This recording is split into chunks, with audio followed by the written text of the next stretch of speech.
Hey everyone, it's Lauren, and today let's chat about setting client and customer boundaries as a solopreneur. So if you caught my last video, you'll know how important it is to put your clients and customers first, but not at the expense of yourself. You need to make time for marketing, handling your business side of things, the finances, organization, and keeping your business rolling on a strong foundation. So with that said, you need strong boundaries in place to set the expectations and let your clients know what your policies and procedures are. So the first suggestion is to set office hours, and you need to stick to these office hours to make it effective. So let your clients know when they can expect to hear from you. Put it in your email signature, put it in your welcome packet, your contract on your website. Talk about it in your consultation calls or meetings. Let them know when they can expect to hear from you so that if they're emailing you at Friday at 7 p.m., they're not expecting to hear back from you until Monday morning, if that's what your office hours are. You don't want to leave people hanging, guessing, wondering, or frustrated, thinking that you're ignoring them. And with that said, if you do like to email in the middle of the night, sometimes I like to jump on email when no one else is online and bothering me. So the best thing is, if you have Gmail, go get Boomerang for Gmail. It's a free extension and it'll allow you to schedule your emails so that instead of sending them at midnight, you can schedule it to send out the next morning during your office hours. Because if you start emailing people back at all hours and nights, weekends, holidays, then they're not going to respect the boundaries that you have said that you've set. With communication also, you need to think about where people can reach you at. Do you allow text messages, phone calls that aren't scheduled? What about Facebook messages? So many times your clients and customers will message you on Facebook and say, hey, I see that you're on and you're active here. Why aren't you answering my email? Or they're trying to just desperate to get through to you.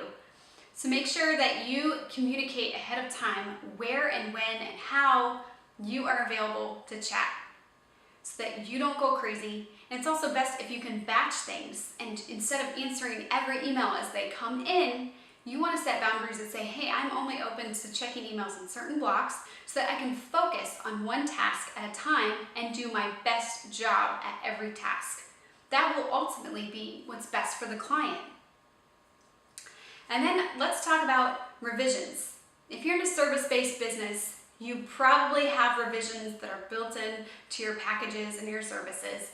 So website developers, graphic designers, copywriters, photographers, what is your revision policy? Make it very clear and very known, and specify what is considered a revision. So if there's a graphic design, for instance, that someone thinks that changing the fonts, the colors, the layout, the photos is all just a revision, sounds to me like that's probably a restart. Completely starting fresh. So let them know what's included, and if you specify in every round as you're sending them their projects, each proof, let them know, hey, you have 2 more rounds of revisions left. Now, for those of you who may offer unlimited revisions, I have to give you just a little warning. You may think that you're serving your clients best. I mean, who wouldn't want unlimited revisions, right? You want them to get the best product, something that they're completely happy with. But oftentimes that can just lead to indecision and lack of focus for the client, leads to frustration on your end because you're spending all this extra time that could end up getting out of control trying to please this client. And it gets them in analysis paralysis and makes them not focus.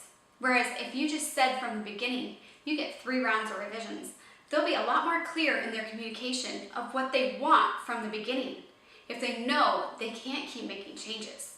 And each round, they'll be more specific and try to hopefully provide as much feedback as possible in each round. And then also, if you do have, you should have some type of policy that tells them what happens if they're still not happy after your revisions are over. Are they stuck with something that they don't like? Or can they purchase something? But you don't want to blindside them and start making them feel like you're nickel and diming them or changing the project scope partway through if they didn't know ahead of time what your policy was. What are your rates and your hours? what are the options for them if they want to continue with more changes? Just like with revisions, you need to have a set plan for your refunds and what's considered for a refund and what's not. If someone has a family emergency and they weren't able to complete your course or they no longer need your service, is that something that you'll allow? Even if you said non-refundable deposit.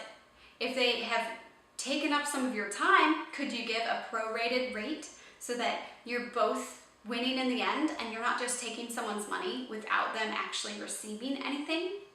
And if you're a product-based business, what is your refund policy as far as, is there a restocking fee? Do you allow free shipping or not? Letting people know up front is the best way to get your clients to enjoy the client experience, because no one likes to constantly be shipping things back and forth and then find out that they have to pay for return shipping, whereas maybe if they had known that from the first place, they would have been a little more picky in what they chose.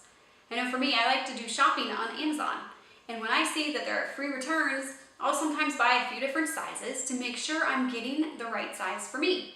But if I had known up front that there aren't free exchanges, there aren't free returns, and I have to pay shipping, I'm going to be a little more picky in what I choose.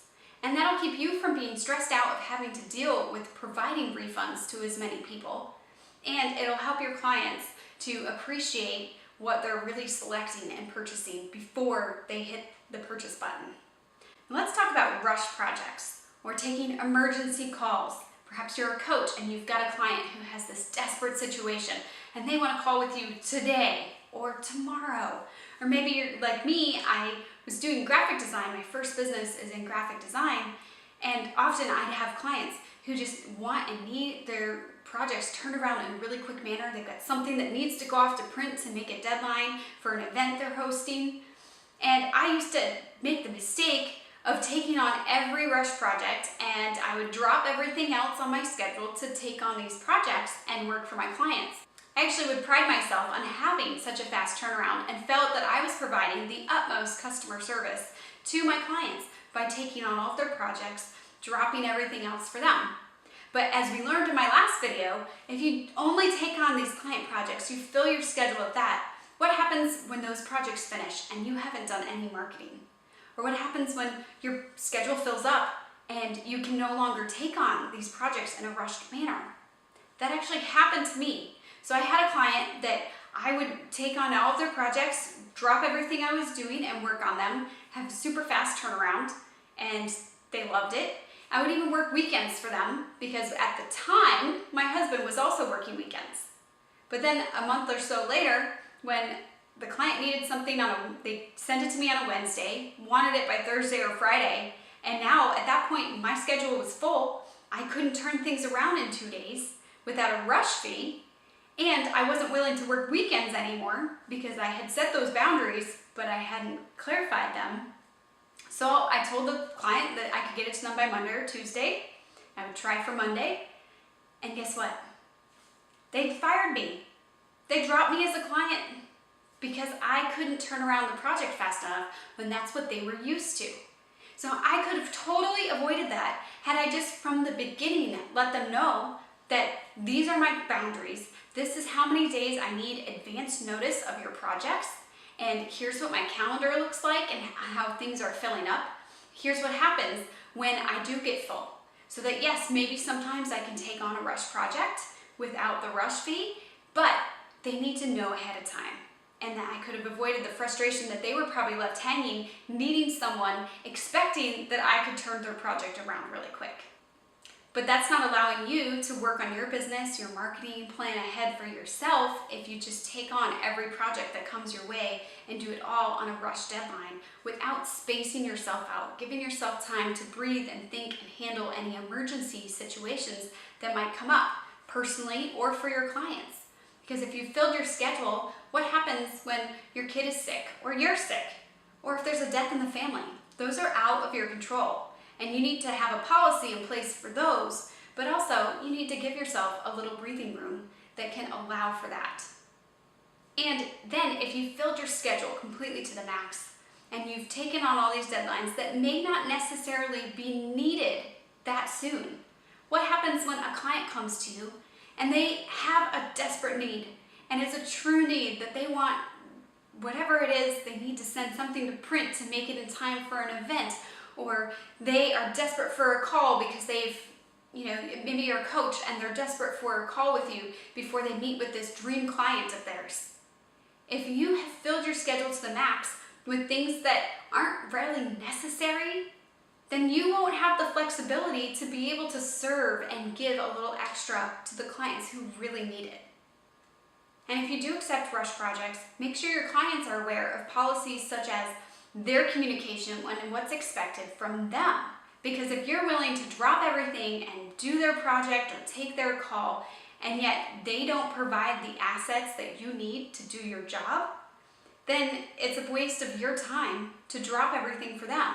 I've totally been there before where a client wanted something turned around so fast. I drop everything, spent my night working on their project, send it to them, and they take a week to get me feedback, or 2 weeks. It's like, why was I rushing if you're in no rush? So make sure that you spell that out ahead of time. And if they're gonna take a month to get you the assets, are you still expected to turn around the project in a day? You need to clarify that. Set those boundaries. It'll make you happier and ultimately your clients happier as well. Boundaries seem like something that are so limiting, but they actually free you up to be able to work as you need to work best. And that is what will provide the best client experience. And if you have any questions still about how to even structure your time and your schedule to allow for this, make sure you hit subscribe, tune in. I've got a few more videos for you in this series on how to schedule your week and even what to fill in on those non-client hours. And if you want a little sneak peek, I've got a free checklist for you of 80 things that you should be doing to ensure long-term success in your business. So head on over to bosscation.com/productivity checklist to get the checklist of 80 things to be working on today. Give me a thumbs up if you enjoyed this video, and let me know in the comments what structures or boundaries you have with your clients.